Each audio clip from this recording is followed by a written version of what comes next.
こんにちは。闇のやり込みプレイヤーことのはあかねです。あなたは素手攻撃をメインとするビルドを作った経験はありますか？素手攻撃は装備やパークなど様々な方法で強化できるので、これらを組み合わせて拳で敵を叩きのめすビルドが作れたら気持ちよさそうですよね。しかし実際に作ってみるとわかりますが、素手攻撃は生産スキルを使わない限り大したダメージにはならず、ちまちました攻撃を繰り返すだけの爽快感のかけらもない戦い方をすることになります。そこで今回は多少のリスクと引き換えに爽快感を追求して、拳でとてつもないダメージを叩き出すビルド、ワンパントカゲの作り方を紹介します。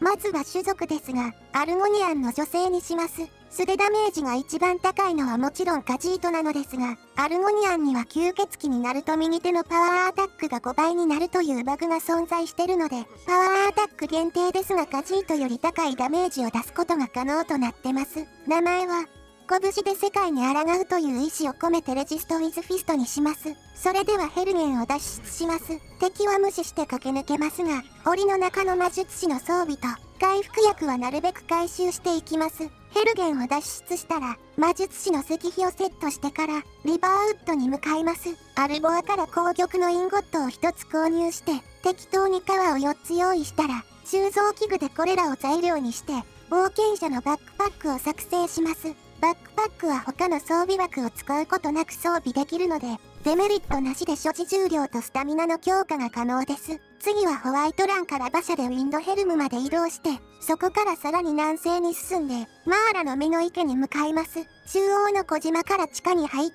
中にいる吸血鬼からサングイネア吸血症をもらいます。すぐそばのコウシュの間に逃げ込んで、3日間待機します。これでこのキャラは吸血鬼になりました。そのままコウシュの間のクエストを進めて、血虫の兜を入手します。この兜にはアンデッドに対する魔法を強化する効果があり、プレイヤーがアンデッドなら自分自身への魔法も強化できます。試しにこの状態で冒険者のバックパックを付け直してみると、血虫の兜によってスタミナと所持重量が強化されてます。それ以上に重要なことは、この時点でこのキャラはアンデッドに固定されたということです。詳しくは聖職者アンデッドになる方法という動画を見てほしいのですが、ゲーム開始後なるべく早く吸血鬼になることで、その後吸血鬼を治療しても永遠にアンデッド状態が続くようになります。ゲームを開始したらまずアンデッドに固定する。これは令和のスカイリムの新常識のはずなのですがなぜか久しぶりに見た気がしますね。クエストが完了したら、黒痕跡など金目のものを回収してから、下の階の寝室に入って、机の上のオレインベアクロウの兜を入手します。この兜にはスタミナとスタミナ回復速度両方を強化する効果があり、パワーアタックを多用する今回のビルドと相性がいいのでこれを最後まで使っていくことにします。次は魔術スキルを鍛えたいのでリフテンまで移動して、商人にこれまでの戦利品を売却します。商人の所持金がなくなったら、セーブしてから殴って敵対して、その後ロードすれば所持金が復活するので、これを繰り返せばいくらでも売り続けることができます。不要品を売り終わったら宮廷魔術師のウィランドリアから、豆苗と聖者の光の呪文書を購入します。酒場でマラマルからマーラのアミュレットを購入して、マーラ聖堂でマーラの祝福を得れば、回復呪文の消費を 25% 軽減できます。それではウィンターホールドまで移動して、ファラルダから入学試験を受けます。宿屋に泊まって休息ボーナスを得てから、ドレビスに話しかけて秘術の収束点を浄化するクエストを受けます。秘術の同調手袋を装備して、秘術の収束点を調べると、ランダムなバフが発生することがあるのですが、目当てのものが発生しなかったらリセットして調べ直します。これを何度か繰り返せば、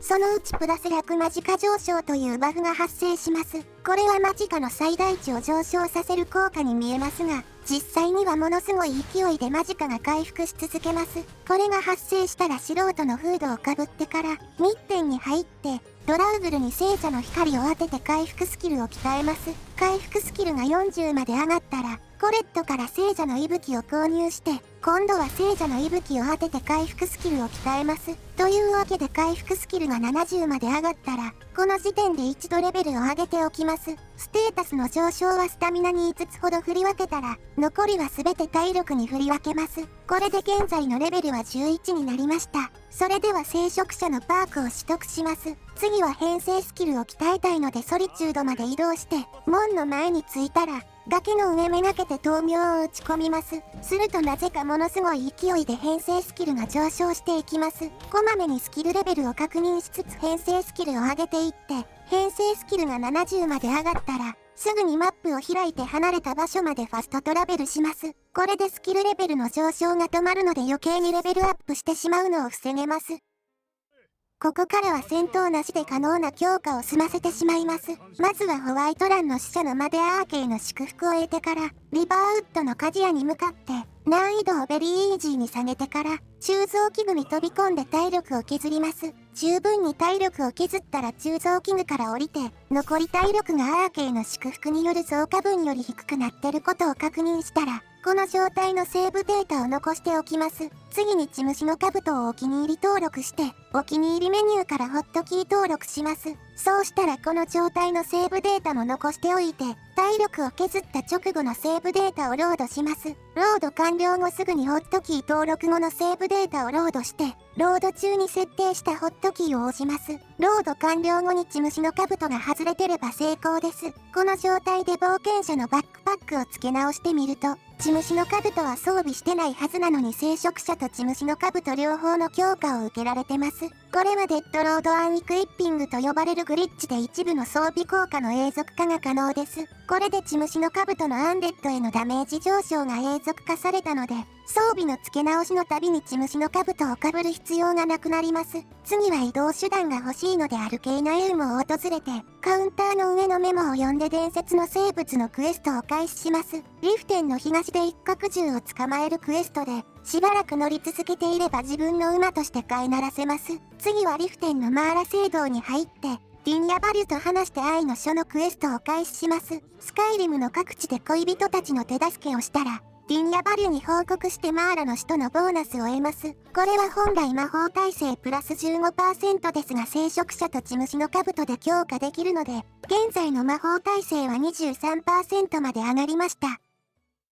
それではリフテン東のドーンガード砦を訪れて、イスランたちの話を聞いて目覚めのクエストを開始します。まずはウィンドヘルムのウーンファースの部屋を訪れて、棚の中に落ちてる破壊の飛躍を拾っておきます。次はヘルゲンから街道を東に進んで、イバルステッドへ向かいます。ここから彫刻石板を読みながら7000階段を登っていって、すべての彫刻石板を読んで空の声のバフを得ます。空の声は本来動物と24時間敵対しなくなる効果なのですが、なぜか吸血鬼とも敵対しなくなるというバグが存在してます。これで準備ができたのでディムホロウ墓地へ向かいます。内部には主に吸血鬼やデスハウンドが出現しますが、事前に空の声を得ておけば彼らとは敵対しないので楽に通り抜けられます。セラーナが封印された広間までは簡単にたどり着けるのですが、ここにいる吸血鬼の銃とは普通に敵対してくるのと、中央のボタンを押すとなぜか周囲の吸血鬼も敵対してくるのでこれらに対処しなくてはなりません。というわけでこのエリアに入ったらすぐ目の前のファイアストームの巻物を拾って、吸血鬼の銃とは吸血鬼の誘惑で鎮静化させて、破壊の飛躍を飲んでから、全員巻き込める位置でファイアストームの巻物を発動します。これで難易度レジェンダリーでも一発で全滅させられます。それではボタンを押して仕掛けを解いて、セラーナを解放します。残りの敵は倒す必要がないので出口まで駆け抜けて、ボルキハル城で吸血鬼の王の力をもらいます。そのままドーンガードクエストを進めて、レッドウォーターの隠れ家へ向かいます。今のレベルなら人間の敵は吸血鬼の王で簡単に倒せますし、まだ空の声の効果が残ってるので吸血鬼とは敵対することはありません。ただしボス吸血鬼とはさすがに敵対してしまうので、ヒストスキンを発動してから吸血鬼の王に変身します。聖職者を取得済みの上血虫の兜を永続化してるので、アンデッドが相手なら難易度レジェンダリーでも十分なダメージを与えられます。事前にヒストスキンを発動しておけばダメージを受けてもすぐに回復できるので、余裕を持ってボスを倒すことが可能です。ボルキハル城に戻ってきたら、セーブしてからガラウマリ氏に報告します。これでボルキハル城のメンバーからランダムなクエストを受けられるようになるので、血の魔法の指輪のクエストが発生するまでロードを繰り返します。あとは獣の指輪の持ち主を倒して、死体を調べれば、獣の指輪が手に入ります。これを装備すれば素でダメージが20も上昇するので、右手パワーアタックなら難易度レジェンダリーでも通用するくらいのダメージを出せるようになります。これでドーンガードクエストを開始した最大の目的は果たしたのですが、諸事情によりあと少しだけクエストを進める必要があります。というわけでハルコンの話を聞いたらフォアベアーズホールドアウトへ向かいます。ここには体力が高い敵も多く吸収魔法だけで倒しきるのは難しいですが、高低差が激しいダンジョンなので吸血鬼の手で投げ飛ばせばどうとでもなります。敵を全滅させたらデキソンから吸血して、ボルキハル城に送るところまで進めたらドーンガードクエストは中断します。それではホワイトランのショルバスクルを訪れて、同胞団に参加します。指導者からの仕事を一つこなす必要があるので、スコールから一族の下方のクエストを受けます。吸血鬼系のダンジョンからアイテムを回収してくればいいのですが、余計な寄り道をしてなければまだ空の声の効果が残ってるはずなので簡単にクリアできます。次は栄誉の証明のクエストが開始して、ファルカスとダストマンの石塚を攻略することになります。ここは高ランクの敵が多く倒しながら進むのは少々厳しいので、ヒストスキンで回復しながら無理やりボス部屋まで駆け抜けます。ウースラドの破片を拾うと大量のドラウグルとの戦闘になりますが、アンデッドが相手なら吸収魔法がよく通るので特に苦戦することなく全滅させられます。そうして栄誉の証明を完了させたら、また指導者からの仕事を一つこなして、アンダーフォージに入る直前までクエストを進めます。ここで一度ボルキハル城に戻って、セラーナを従者にしてから、アンダーフォージに入ります。あとはアエラの血を飲めばウェアウルフになれますが、その前に吸血鬼の王をセットした状態でセーブしておいて、吸血鬼の王を発動すると同時にアエラの血を飲みます。うまくいけばまずウェアウルフに変身してから、数秒後に吸血鬼の王に変身します。そうしたらメニューから変身を解いて、すぐにセラーナに話しかけて吸血鬼の王の力をもらいます。あとはイベントの終了まで待って、パワーの項目を見てみると、吸血鬼の王と野獣形態の2つのパワーが存在してます。これでこのキャラはハイブリッドと呼ばれるウェアウルフと吸血鬼の王両方に変身可能な状態になりました。ハイブリッドになるとその時点で吸血鬼は治ってしまうのですが、吸血鬼の王に変身してから解除すれば種族としては吸血鬼に戻れます。ただし炎弱点や太陽光によるデバフは消えたまま戻ることはありません。これはハイブリッドの副作用でデメリットのない吸血鬼になることが可能です。今回のビルドではパワーアタックを多用するので日中でもスタミナ回復が止まらないのは非常に助かります。注意点として一度でも誰かの血を吸ってしまうと、再びデバフが発生して二度と同じ状態には戻せなくなります。なのでクエストで強制されるデキソンからの吸血を事前に済ませておく必要があったわけです。ボルキハル城のランダムクエストでも吸血を強制されるものがあるので、気になるならこちらも事前に済ませておくことをお勧めします。ハイブリッドになるとさらに同時変身というグリッチが実行可能になります。吸血鬼の王と野獣形態をお気に入り登録して、野獣形態を発動した直後にお気に入りメニューを開きます。タイミングが合えば野獣形態が消えた状態でお気に入りメニューが開くので、吸血鬼の王をセットしてからメニューを閉じます。直後にウェアウルフへの変身が始まるので、変身が完了する少し前に吸血鬼の王を発動します。するとまずウェアウルフへの変身が完了して、数秒後に吸血鬼の王に変身します。そうしたらメニューから変身を解いて、有効な効果を見てみると、ウェアウルフの爪という見慣れないバフが存在してます。ウェアウルフに変身するとレベルに応じて素手ダメージと防御力にバフがかかりますが、当然これらのバフは変身解除と同時に消えてしまいます。しかし同時変身によって吸血鬼の王を経由してから人間に戻ることで、これらのバフを人間形態に持ち越せるというわけです。現在はまだレベル11なのでバフの数値も大したことありませんが、ここで貯めておいた経験値を使ってレベルを上げます。現在のスキルレベルならレベルは17まで上がるはずです。この状態でまた同時変身を実行して、吸血鬼の王から人間に戻ります。その後有効な効果を見てみると、ウェアウルフの爪のバフが二重に適用されてます。ウェアウルフのバフはレベル11から発生し始めてレベル46まで5レベルごとに強化されていくのですが、最終的にはその全てを累積可能です。そうして累積させたバフをアルゴニアン吸血鬼の5倍パワーアタックで叩き込もうというのが今回のビルド、ランパントカゲのコンセプトというわけです。ただしこのグリッチは強力な分非常に大きなデメリットを抱えてます。それは、一部の NPC と敵対してしまうということです。人里離れた7種の NPC くらいなら大して問題になりませんが、クエスト上必須の人物やスカイリム中の衛兵とも敵対してしまいます。さすがにこの状態ではまともなゲームにならないので、グリッチを実行する前にこの問題に対処しなくてはなりません。というわけでソリチュードのドール城を訪れて、リッケ特使から帝国軍の入隊試験を受けます。フラーグスタート砦の山賊たちを一掃したら、デュリウス将軍に誓いを立てて帝国軍への入隊を済ませます。そうしたらここで一度同時変身を実行して、ウェアウルフのバフを人間形態に適用してみます。この状態で衛兵の目の前を歩いてみても、敵対せずに普通に歩けるようになってます。実はウェアウルフのバフ適用時の敵対は事前に有効度を上げておくことで回避が可能です。今回の場合帝国軍に加入したことで帝国側の都市の衛兵との有効度が上がったので、帝国側の都市限定ですが衛兵との敵対が解除されたわけです。というわけでコルバンヤンドをクリアして、メインクエストをミルムルニルを倒すところまで進めて、ホワイトランを防衛して、スカイリム各地の砦を落として、ウィンドヘルムでウルフリックを倒して、スカイリム全土を帝国軍の支配下に置きます。これで全ての都市の衛兵との有効度を上げることができました。今度こそ準備が整ったので同時変身を実行して、レベル11時点でのウェアウルフのバフを人間形態に適用させたら、レベルを16以上まで上げて、もう一度同時変身を実行して、2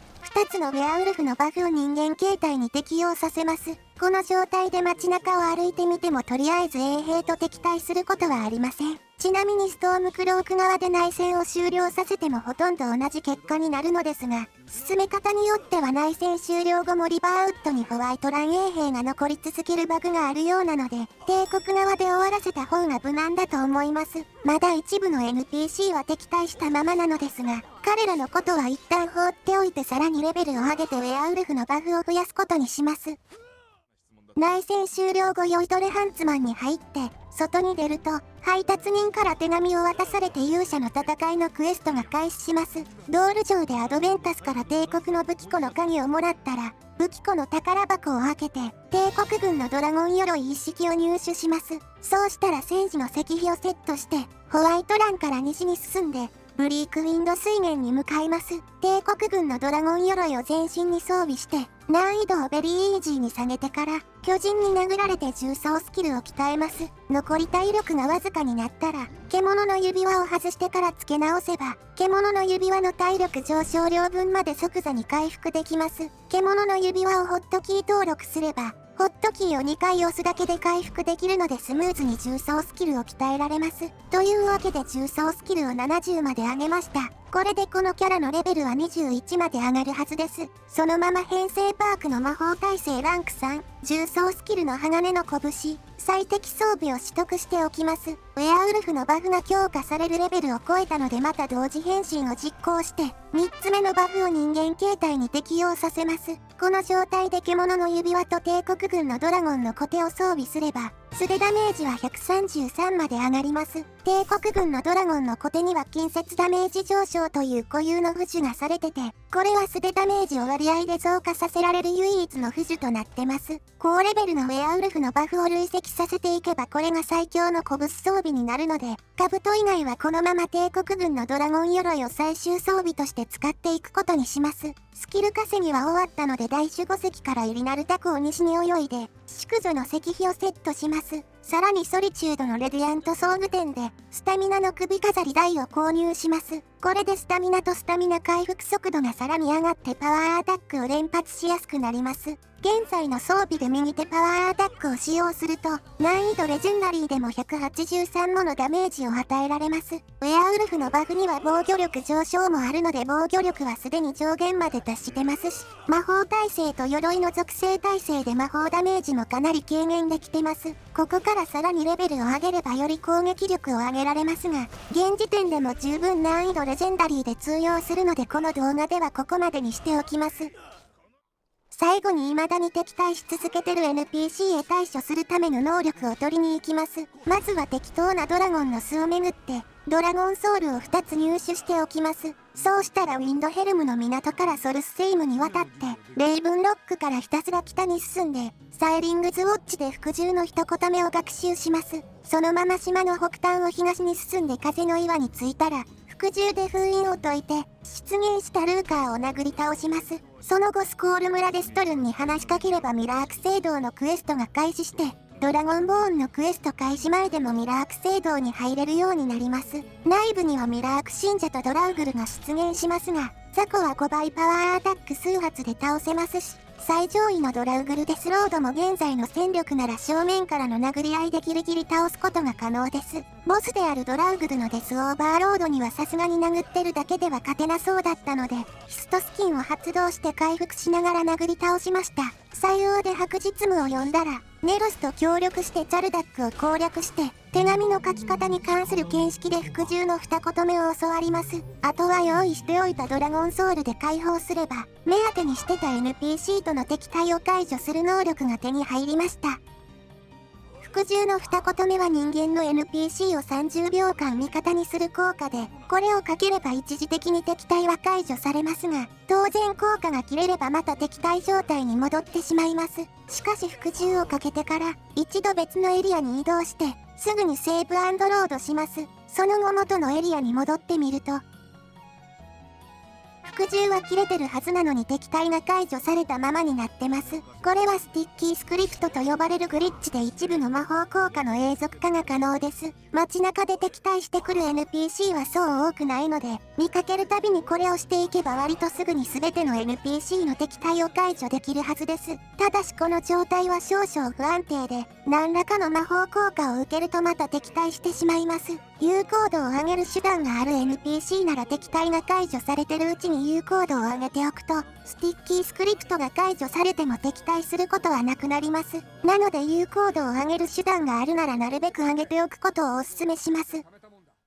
これでワンパントカゲの基礎は完成です。現時点でも十分強いですが、さらなる高みを目指したい方はさらにレベルを上げていって、レベル46までのバフをすべて累積してみてください。この状態で右手パワーアタックを使用すれば、難易度レジェンダリーでも600以上のダメージを与えられます。ここからさらに車種の霊薬を飲んで、ドラゴンアスペクトを発動すれば、